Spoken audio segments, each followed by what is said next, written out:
wouldn't describe it, The Fountainhead, as a book about friendship. But there's a current of friendship throughout running. And we see this, for instance, and I mean, in particular, we see it with Rourke and Mike and Mallory. And once they get to know each other a little bit, periodically you see them hanging out. What do you think, what do these guys get from each other? What do they get from their relationship? Thoughts on that? There's also Austin Heller, who doesn't seem like part of that clique, but like you do see scenes of work with him. Oh, yeah, No, and there are obviously the Yeah. one-on-one relationships and too Wright of joins in. certain, yeah, but you're right. Well, so in the particular of Rourke and Mike and Mallory, they work together, right? And they have a little world together in their work. And you see this, the first bit we really see this group developing is during the Stoddard Temple building, when Dominique's the other member of the group, and they're working they hang out together basically in the little shack that Mallory has where he's sculpting her. And what is it that they have in common? Well, they're engaged in this project, this work together that they all love. They're all kind of set apart from the world. Like, they're working on this building, nobody knows about it. They think it's really special. They really care about it. They have the same approach to it. And they're just sort of loving being together and working on this, and the sense of the world that comes from that, the sense of this building. And there's a real bond that's formed between them from that. And then if you think about why, I mean, Mallory is a sculptor who Rourke really admires and loves, who's gone through things that Rourke has gone through, has fared worse with them, but there's a kind of bond of mutual understanding between them, who reminds, I think, Rourke of Cameron. There's a lot in common between Cameron and Mallory, and Cameron was Rourke's mentor, and now he can be the mentor in a different way to the next generation's version of this guy and maybe save him from some of the worst things that his mentor, who he loved, had to go through. And he's this kind of very sensitive soul. And Rourke has now shared with him the woman he loves, in effect, as the symbol for what they're building in the thing. He's selected Mallory to sculpt a nude sculpture of her, right? So there's something very personal about that decision and what they've kind of and they're bonding over that. And then there's Mike, who, being part of these buildings has always been really important to Mike. You can think about how Rourke and Mike bonded, but Mike has this affection and protectiveness for Mallory that in a way comes from Rourke, and in a way comes from his own reaction to the Quarry episode, right? And seeing how it ended up not mattering that much. So you could talk like one-on-one about each of these people's bonds and what draws them together, but then they form a kind of little world together, a little clique together, and I think that just becomes really important to them. And you could see that it lasts. Dominique comes to visit Mallory at certain times when she's not up to visiting Rourke, but she wants a touch of that world, and they kind of recreate that when they're working on Monadnock, now without Dominique. Yeah, I mean, beautifully put. I have a lot more to say down the line about some of our more contentious characters. Oh, okay. So save my energy. I would just, following up on that a little bit, I would add, in your talk a few minutes ago, one of your passages, one of your big ideas was that yes, and in a sense, these guys,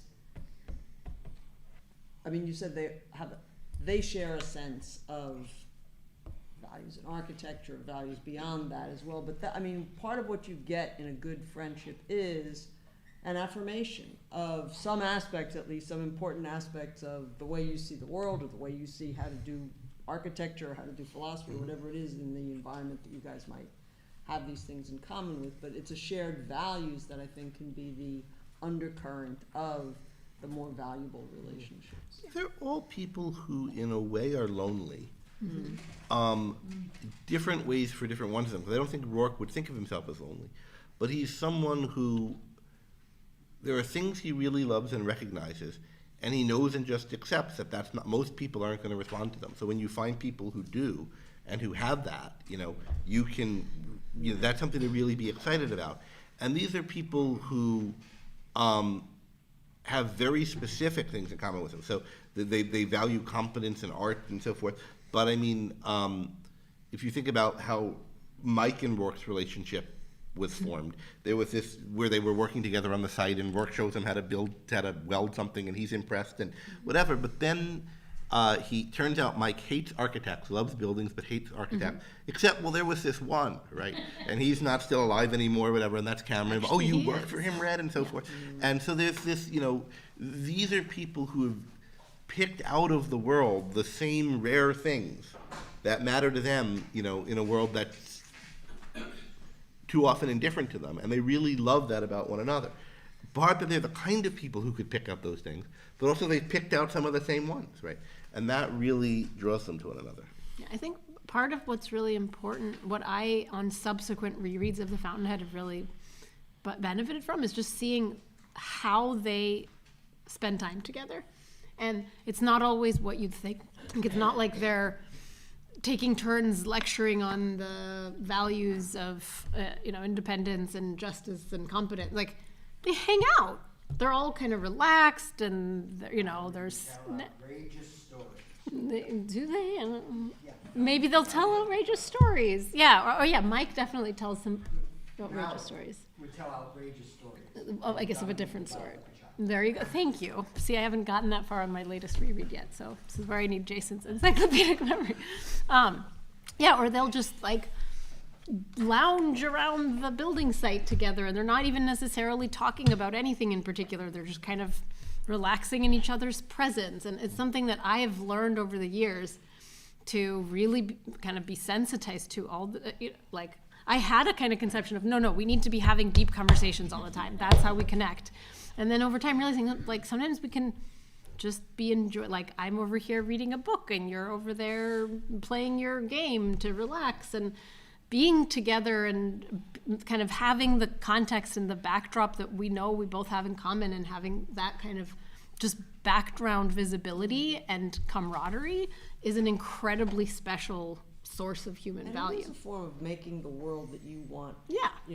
And doing it through means other than your work, right? I mean, as Greg again was talking about in his talk a few minutes ago, there's bending the branch and the work you want to do, but there's also being in the world you want. And when you're with the people who you value a great deal on certain scores, even if you're playing your games and I'm reading, but it's so nice to be here with you, or whatever the exact configuration might be. And so, and I think it's just, more broadly, it opens it not just about these particular characters, but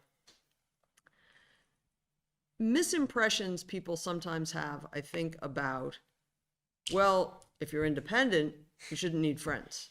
Like, there's some kind of tension that, there's the independent guy and friends, and you better not need those friends, So just thoughts on, does a rational egoist need friends? What's the value of, in a way, this repeats the things we've already been talking about, but any further One thing angles? that always struck me is the sense in which these people are lonely until they come together, but it's nothing compared to Wynand.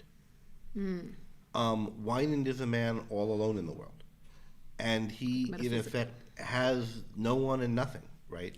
And it's an effect of his approach to dealing with others. But there's a scene where he meets with Rourke, and Rourke is really, whatever. And now he's done with his first meeting with Rourke, and he has to pick up the phone and talk to someone else. Yeah. And it's like back to the normal way of dealing with things, back to the grind, back to having to be this, this other way, back to being isolated.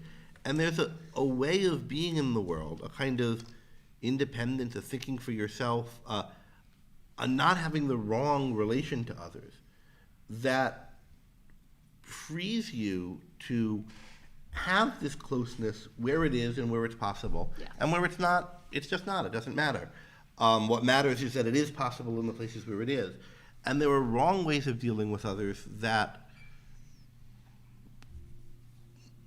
distance you, and isolate you. cause you to have to be distanced. And go ahead, Gena. No, I think this is on the same.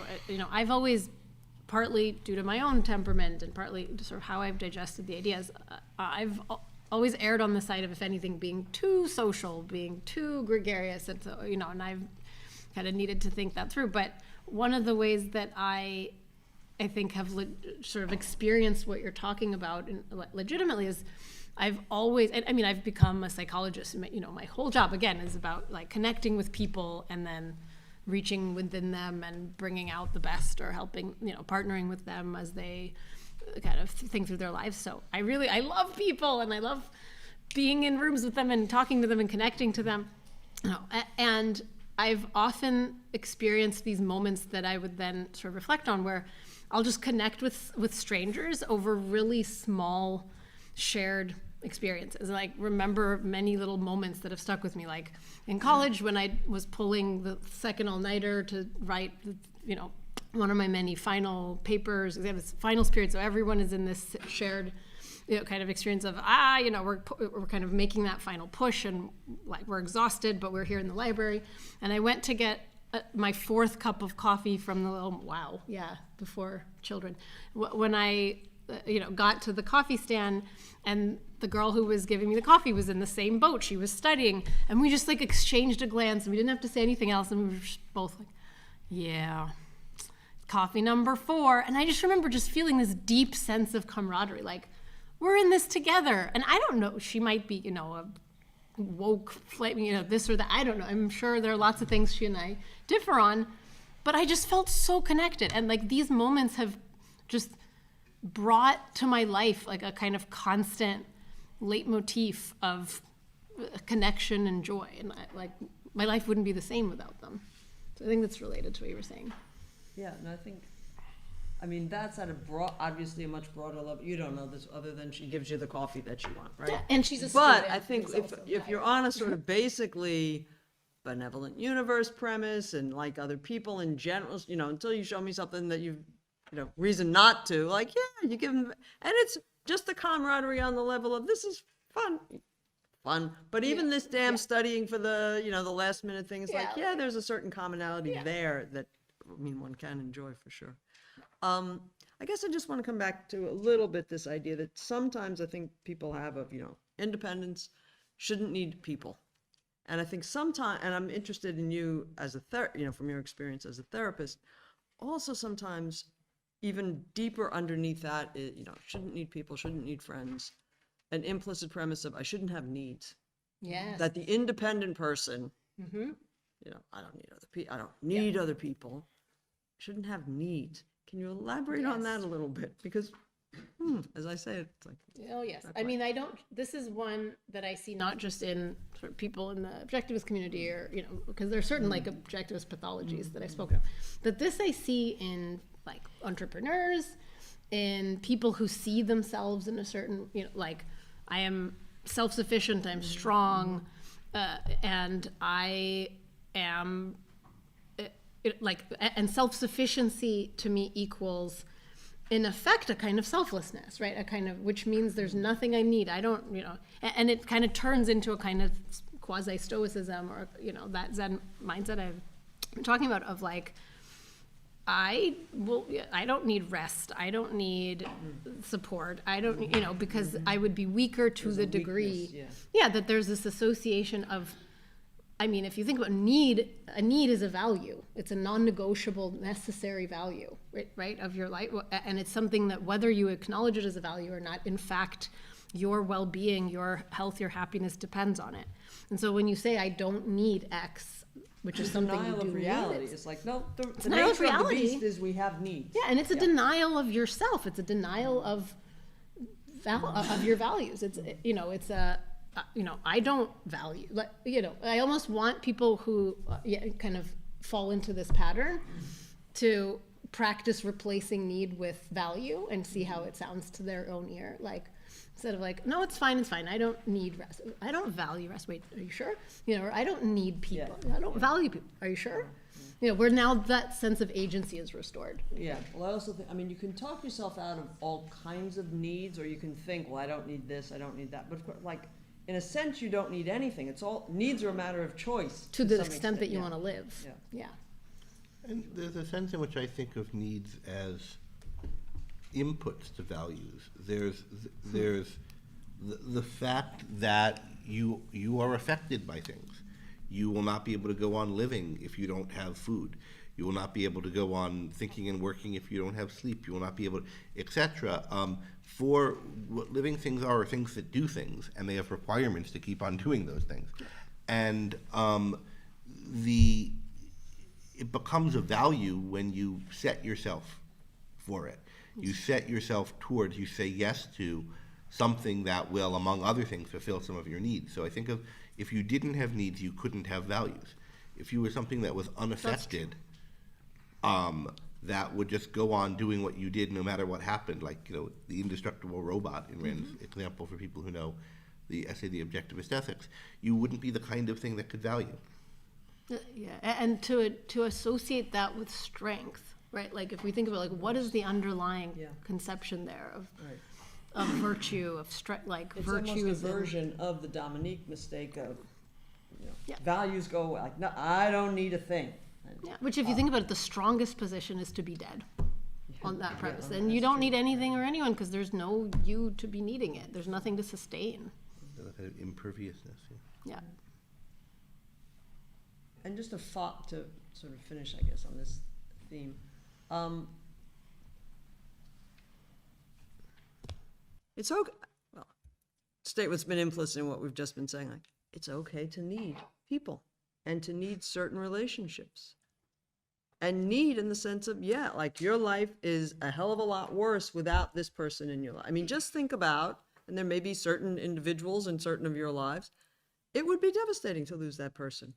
That's not a defect, that fact, right? I mean, It's great you it's found like, people it's like that, valuing, right? right? So needing and valuing, anyway, just wanted to, Yes. okay. There's a scene in Atlas Shrugged where another two characters are I forget whether they're actually in bed together, but they're they're in the context of a romantic relationship, and one of them who is always, other people in his life are always demanding things of him. He says, well, you don't need me, or what I like about you is you don't need me, and her response is, I need you desperately, but not in the same way. And I think the ways in which people need one another matter. And is it a kind of need that's coming from a place of weakness, a place of lack, or is it a need that's coming from a place of strength? Of course, it's what do I mean by strength? Because it's, a need is a vulnerability or a lack, but it's, do you have this need as something you need to sustain, something positive you're doing, some direction you're going in? Or is it a Band-Aid, a lack, a patch, a crutch? Of substitute, right? a I mean, it substitute. kind of comes back to what we were talking about earlier. This is a version of that, of like, well, do you care about what people think? For what purposes and in what sense? Like, you care because you're using their thoughts in place of your own, or because they matter to you and you're exchanging value with them? There's, on that theme, there's a series of notes Rand wrote on psychology while she was writing Atlas Shrugged, and she identified like certain basic alternatives, and one of them was how you regard people in reality. Do you regard people as something that's out there in reality to know about and interact with? Or do you regard people as a kind of Lens through which to lens see through reality. which you see reality? So that if I'm looking at Tyler and thinking about his thoughts, are they like, there are lots of things out there in reality, one of them is Tyler, and he has some thoughts, and like I want to You know wanna about other understand things, those I want to know thoughts, about him and his thoughts, and then I'll work them into I'll treat them like other things I know about with respect to my thoughts, likewise his wants and needs and everybody else's. Or is it, are they part of reality that you're learning about and then using the way you use other parts of reality, and you're judging these as made by other people, but you're doing your own thinking, you're doing your own valuing, and then one of the things you're observing and taking as inputs, where relevant as other people, as just things out there in the world, or are they internal to your own thinking in a different way, where you're not thinking, choosing, judging, picking for yourself, but letting other people substitute for you, pinch it Where for you're you. putting their eyes in place of your own, in effect, because you don't trust your own, or And because you their don't want to goals. have to do the work of seeing with your own. And their goals in place of your own. Because other people's right. goals and values matter and have to be, you taken into account of when you're doing your project? Does this person even, does this person want a house? Is this person a writer? Do they need a study? Think about Rourke building as an architect. He's not building mausoleums. He needs people, and he needs to think about what their goals and values and so forth are. But in the same way, he needs to think about, like, how does limestone work, and what's the tensile strength of steel, and so forth. These are facts to know about, and then to come up with purposes that are related to that, purposes to which I can that I can achieve interacting with these facts. Or do you just punt on the goal of figuring out what's true and figuring out what directions to go in and substitute other people's? And that's what the second-handedness is. It's that punting. Let me come to a very different sort of issue then, more in the realm of romance and the relationship between Rourke and Dominique, and especially some of its early stages. Did he rape her? No. I mean, people just sometimes reread it. think, you've heard this before, I'm sure. And Greg wanted us to talk about it today, and So I just reread it, so I feel more okay. confident now. 'Cause But just yeah. thoughts on the initial sexual encounter. I of mean, these it's guys.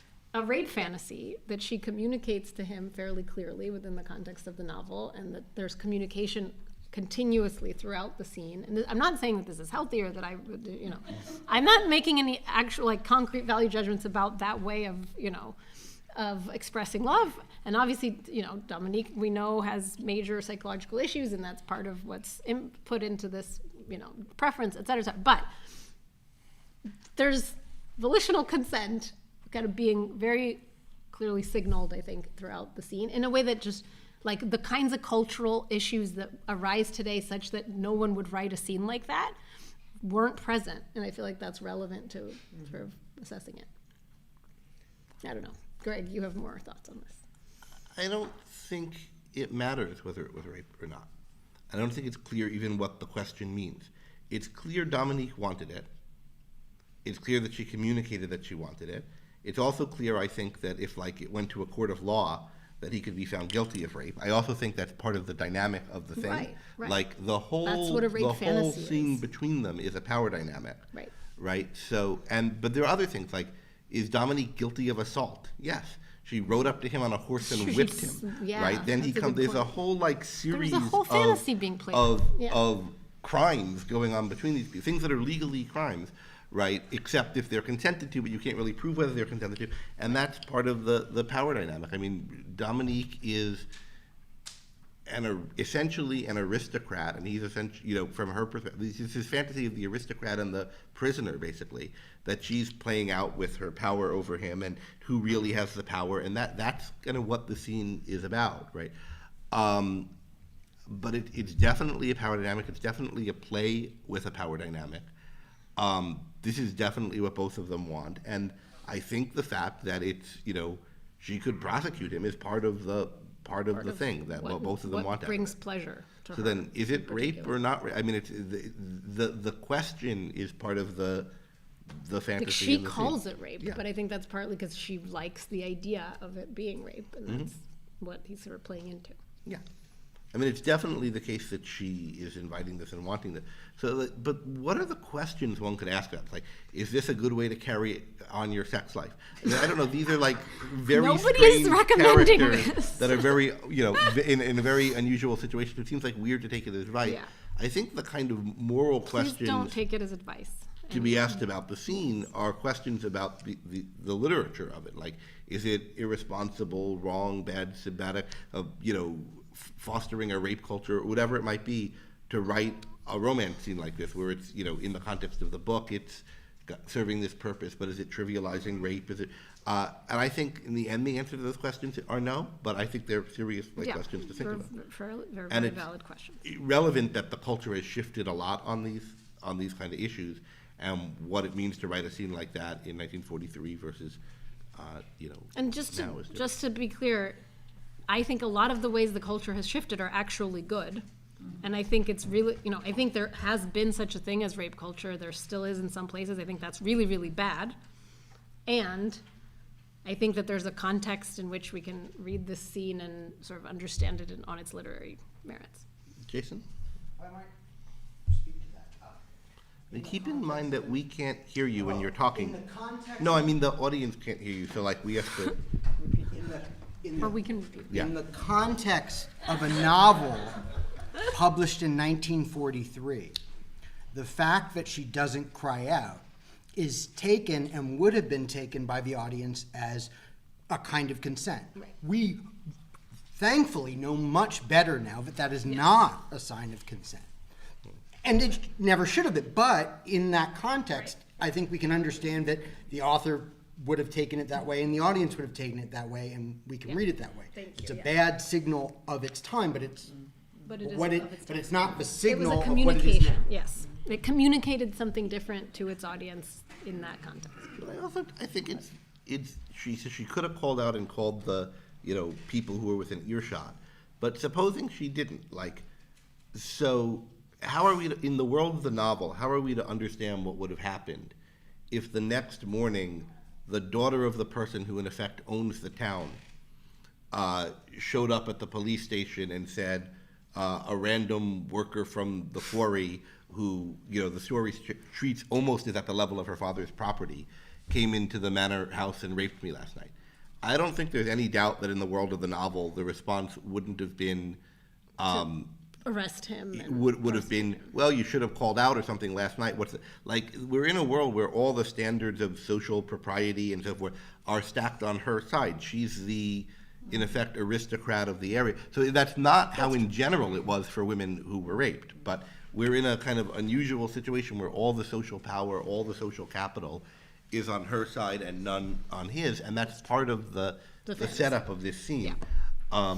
Again, if it's problematic historically, it's because most rapes aren't like that, and but that's how it's set up here, right? So, insofar as it gets you to think differently about people who are unempowered, but that's not what's happening here. I also think that sometimes the way it's raised as often as part of broader just smearing of Ayn Rand or criticism of Ayn Rand is based on a lot of second-handedness, in the sense that we know what we're supposed to think about rape in general, even without looking to many nuances of the scene. It's just like, did she want it or not? We know we're supposed to think about this, so therefore, but again, what we're supposed to think about this versus read everything leading up to it, read what's actually going on there, and then have this, I think it's still a kind of confusing scene in characterization. other ways. Yeah, no, right? there are things in it that definitely aren't bad. Again, I wanted to open up to Yeah. to you guys to all sorts of Yeah, questions but about someone love and asked about friendship. Wynand. And, I'm sorry? sorry, but someone must ask about Wynand and Rourke, and was Rourke too nice No, to there are other Wynand? there are other relationships. And the Wynand Any of Rourke- I know them you're all we can thinking talk about more that still. The wine and Rourke one is the most significant friendship in the book, Yeah, and it's the one actually. Rourke describes as the one unrepeatable encounter in my life. And Yeah. Yeah. So if there's not an immediate hand, can I speak to that? No, there is, okay. Go ahead. But it's Jason. You'll get the But whole it's- panel and talk. I happen to find fascinating. Dominique, no, I'm raising it as a question for the panel. Go ahead. I'm asking a question. Uh-huh. I happen to find fascinating Dominique's sexual response to whining and its ambiguities and her ambivalence. I would invite you to comment. Oh dear. Anyone want to start? well, if we're going to discuss that, we should discuss Dominique's sexuality more generally leading up to it, because I think that's part of the content. So just the bare facts of the case, right? So prior to her first encounter with Rourke, Dominique is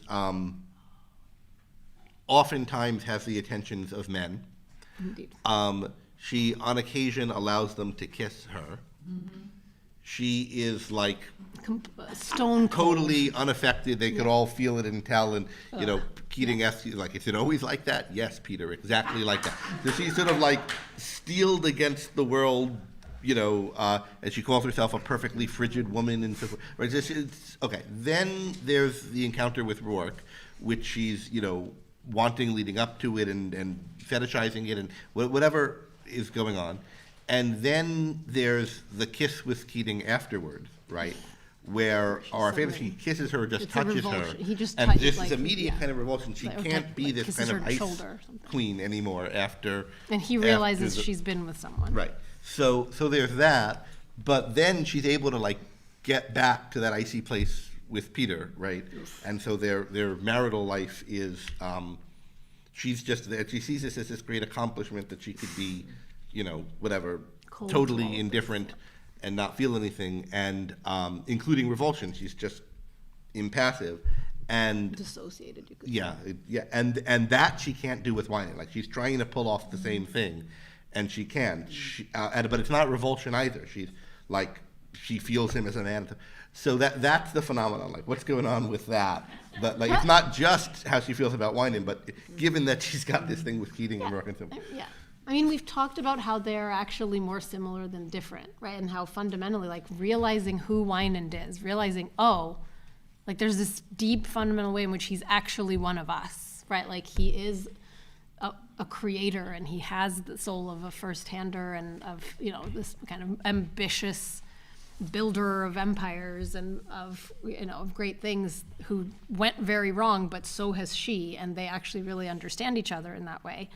Like she can't but respond to him, and I think, and she's still confused about that. Like I think she's still in the process of figuring out. He's like her. He's a confusing mixture, right? Where we've all assumed up to that point in the novel that he's the most contemptible slime bag who empowers all of this slime and is like the lowest of the low, and then suddenly she discovers that he sees what she sees, and he's also. First, like he has his own independent judgment and high standards of excellence privately. And he sees her. I think that's all true, but it makes it sound very intellectual and more intellectual than as it's experienced as. For both Dominique and Rourke when their encounters with Wynand. There's a sense of he's a presence in the room. When Rourke walks across there's this sense of, oh, that's Gail Wynand. He's this is a force to be reckoned with in the world. And I think that's also part of what's going on with Dominique. I forget exactly what's said in that first scene where he kisses her, but it's something like the fact that he's a man and she's a woman. But I think that as Dominique experienced it and Rand writes it is something significant, like that Wynand is a man and Dominique's a woman. It's not like, well, everyone here who's female is a woman and everyone here is a man. Like, most men aren't men. They're just taking up space, and they're not anything like what a man should be. And most women aren't women, I think, in Dominique's view. And they're just, kind of amorphous things taking up space. But, like, this is a man, There's a him there. There's a who there, though. Right. As There's opposed to the utterly selfless Peter Keating or something like that. Right. There's just like person a mirror there, of mirrors. Yeah. I mean, there's some shred of independence. Yeah. Some elements of it. Exactly. And then it is gendered. And I think Rand has a very gendered view of a lot of things. And that said, the love of Rourke and Wynand, I'm going to use this as a segue to that point too, because I think it applies to both Dominique's sort of reluctant love or ambivalent love of Wynand and Rourke's love of Wynand, and sort of the whole triad. That I think, like, one of the most powerful lessons for me, kind of going back and rereading years on end, is that there's a value slant to the way that I think Rand is portraying the way that a valuer values people, not just any and all people indiscriminately, but like people who have a self, people who see what you see, people who are alive inside, right? Like that there's such a disproportionate loving of the good that is so much more like salient and so much more important than all the flaws. Like I think there's a kind of disproportionality. There's like in terms of what you get from other people and in terms of what you focus on and sort of how you experience and derive value from other people. Like I think we easily fall into a kind of like ledger mentality of like, well, these are the bad things and these are the good things. I have to weigh the good against the bad. But I think, part of what it is to be a valuer, especially in the human realm, is like, there's life animating this person's soul, breast, and I live for that. And I'm going to go after it, and I'm going to milk every moment, and I'm going to, like savor and relish. Like we are both That's a alive wonderful together. thing when you sense that from another Yeah, person. and It's all this other definitely stuff, that. like, yeah, life is hard and people go wrong and everyone's mixed, and but like, we're alive together.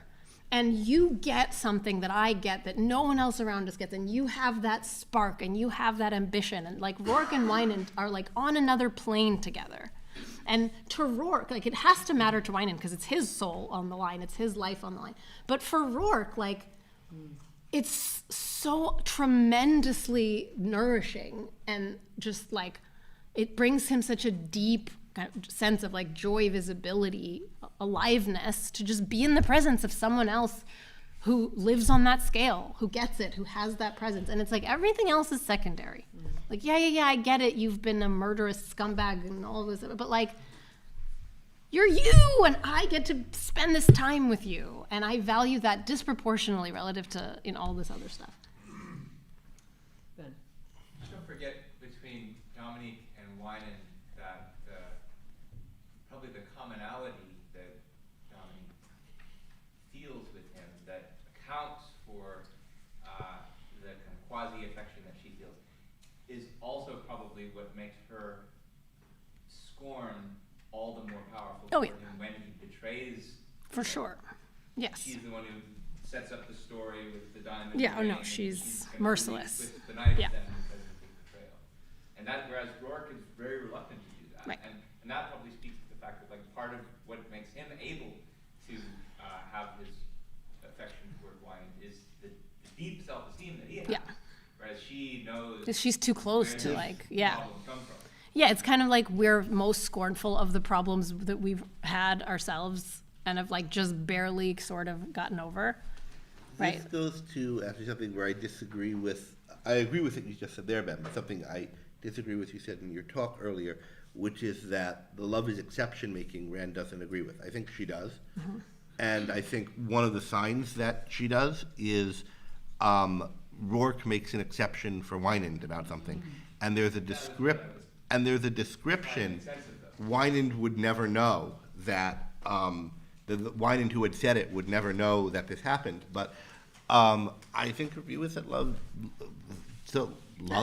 is exception making. And I That's think not a that definition of love, but I've gone like back and forth about this one. I think it connects to like the kind of there's a high like there's a disproportionality between the kind of between value and disvalue, like between the thing that you're alive for and the thing worth kind of going after and all the kind of bad stuff in the way. Like I think that's part of what a benevolent universe premise looks like. It's like that exception making of look, like even this is worth it.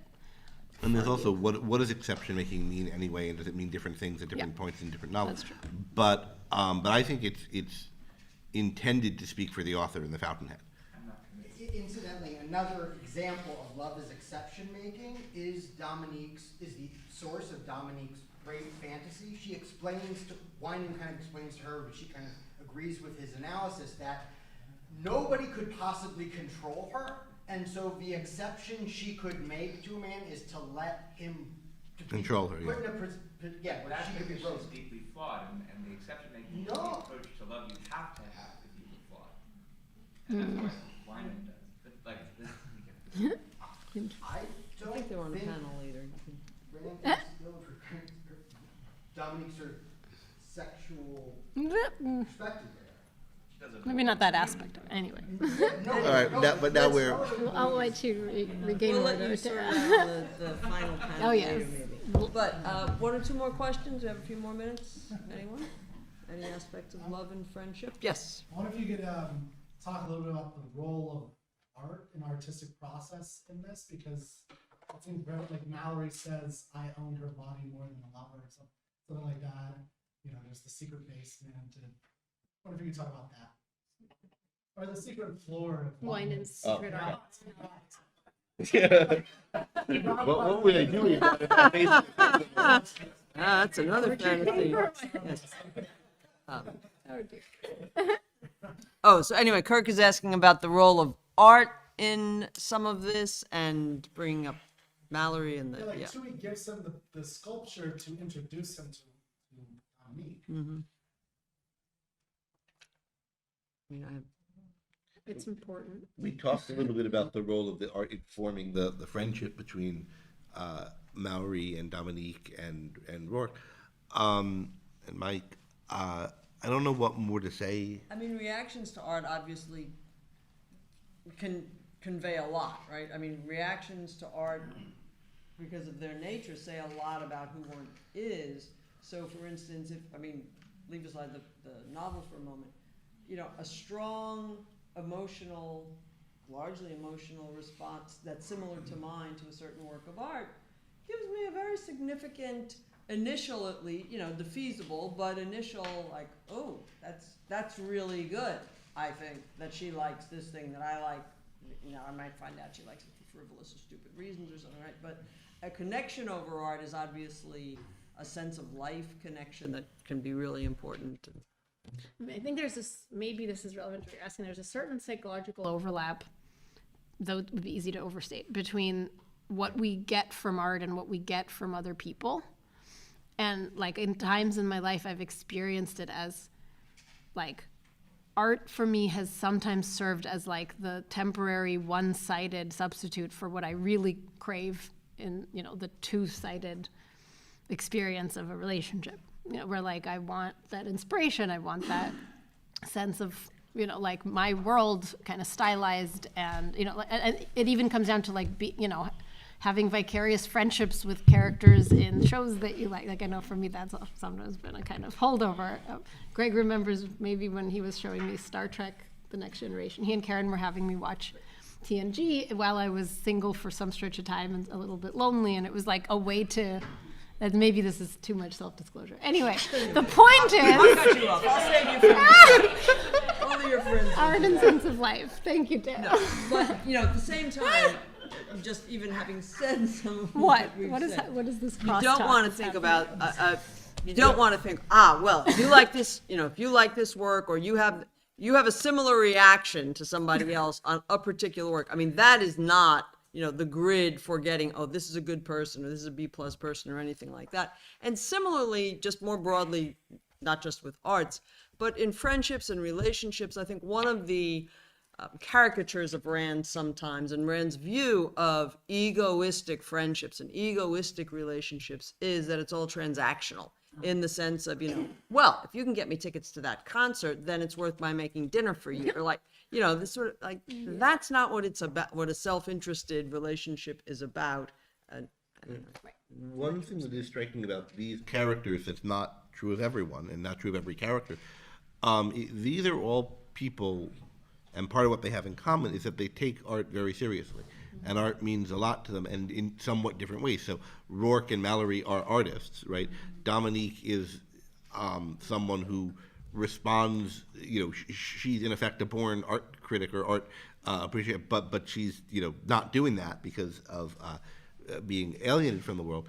And Winand is somebody who the one area that he's preserved, where he can actually pursue his actual values in secret and not let anyone see, is art. And it's very important to both him and Dominique that their art be kind of protected from the world that they're so malevolent about, right? So Dominique destroys the sculpture she loves. Dominique locks the art he likes in this vault that you call the basement, but it was a windowless gallery that nobody's allowed in. And I think it's significant to the Dominique-Winand relationship that Dominique comes to Winand through having seen the artwork of her, first of all, which he accepts as a gift from someone he hates to put in his gallery, which is something he's never, no one has the kind of audacity to send him an artwork, and then, whatever, and it turns out, too, he did it for all the wrong reasons. And then he meets her, and then he takes her into the gallery, which he's never done with anyone before. So she's the one with which he's willing to share this. So for these characters, like, art is the place where their soul is out and naked and exposed, and particularly for Dominique and Winand, who are the ones who are afraid of that, and afraid of that being touched by other people. They're the ones they let touch it, right? So, and Tui in a different way. To go into it. Mm-hmm. It doesn't fit, Elsie. You're wrong about that. Yeah. And so Tui, pursues art criticism because he understands the ability to the connection of it to the soul and the power it gives you over someone, which wine doesn't. I think we're, I don't know, you wanna take one more? Let's take one more and then Okay, we'll let's take take one more. Right. Yeah, I was thinking about what Greg said in his talk about the role of kind of that emotional feeling in valuing. Like that love at first sight is possible, but that it's also irrational. You have to evaluate your values. So, can you talk about that in regards to the Roar-Dominique relationship? I see how it is. I mean, I don't know how literally realistic, in general, Rand's portrayals are of characters meeting and falling in love. I've never seen any equivalent, and I don't actually know that it matters much, because the fact is that these are highly stylized portrayals of what I think is a, messier, more prolonged, process where there are lots of sort of incidentals that she's, cut away from the scene, right? Because this is a selective recreation of reality, right? And so, like, what I, again, definitely wouldn't do is try to, like, literally copy what you see, your beloved characters doing in these fiction novels. Like, go do that in your life. That's just the wrong way to be inspired by these novels for many reasons. But it's like not a first-handed approach to figuring this out. And as you're going about first-handedly, meeting people and feeling feelings and trying to unpack your reactions, like, probably you'll find that in general it doesn't work that way. And I think she gives a certain key evidence for kind of what they're seeing in their very particular context, such that it means what it means to them, and we can sort of believe it. Sure, but it's applicable to real life too, right? Because Rand talked about how she fell in love. Yeah, I think it might also just have been her experience, and so that's what, kind of what she's anchoring on. I don't think it's a common experience, and I think it's much more often a false, Well, what is the experience? Literally falling in love with someone at first life, and at first sight, and they're going to be the person you're with for the rest of your life, or having a strong reaction That's true. to something real about someone that Yeah. you pick up. That happens all the damn time. Yes. You don't, when you see people, you're not just seeing, like, geometry and anatomy. People are in time and they're carrying themselves a certain way, and the facial muscles and how they're moving and the tone of their voice and everything about them. You pick up a ton in everything out of it. You're not infallible about it or whatever, but you're picking up a ton of things, and your responses to people have reasons. And the more of a developed taste you have in people, in souls, but also in body types and so forth, the more you can have a strong response that means something. And as you grow older, you get more and more of a sense of people. You have hunches about people. And again, all these things can be wrong, mistaken. Yeah. Usually you are really picking up, sometimes you're mistaken about what you're picking up, but often you're really picking up something, but it's not the whole story. But there is a lot you're getting to in responding to people. And I think people think of, like, initial attractions to people or revulsion from people, for that matter, as all or mostly physical. And I think they're like, I don't know, 0.5% physical or something like that. It's like almost everything you get from somebody is, the physical is part of it, but all these other things are overlaid and part of what you're picking up in just a perceptual encounter. And that's not just romantic and sexual, but like, ooh, I don't like the look of him or whatever, or that person seems interesting. Like, you get a lot. How is someone dressed? How are they moving through the world? How do they look around them? How do they look at you? And that is, real. And then how does it relate to rational thinking about things? Well, it's the same with people as with art, as with anything else. You automatize values and standards and perceptual capacities to pick them up, which aren't infallible but are there. And the more you have standards, thoughts, develop tastes in things, the more you notice things and are excited by them at the moment. Think about developing taste in music or something, and you I'd have heard that a long time ago, and it wouldn't have perked your interest, but it does now, and there's a reason why, to do with what you've listened to in the meantime and thought about it and noticed, and that's true for just anything. It's part of being a conceptual creature, that we have abilities to pick up, and those abilities to pick up and notice and quickly categorize are based on the thinking we've done in the past. Just to put the psychological spin on that, I think just like any emotional reaction that we have, especially any sort of strong, notable reaction, I think the right approach is take it seriously and work to understand it, and don't take it at face value. And that's a kind of general psychological good practice that I can leave you all with while we're at it. No, I think. Okay, so now we are out of time, so thank you. So let's take 5, and we'll be back on the hour or so to hear about TUI from Jason.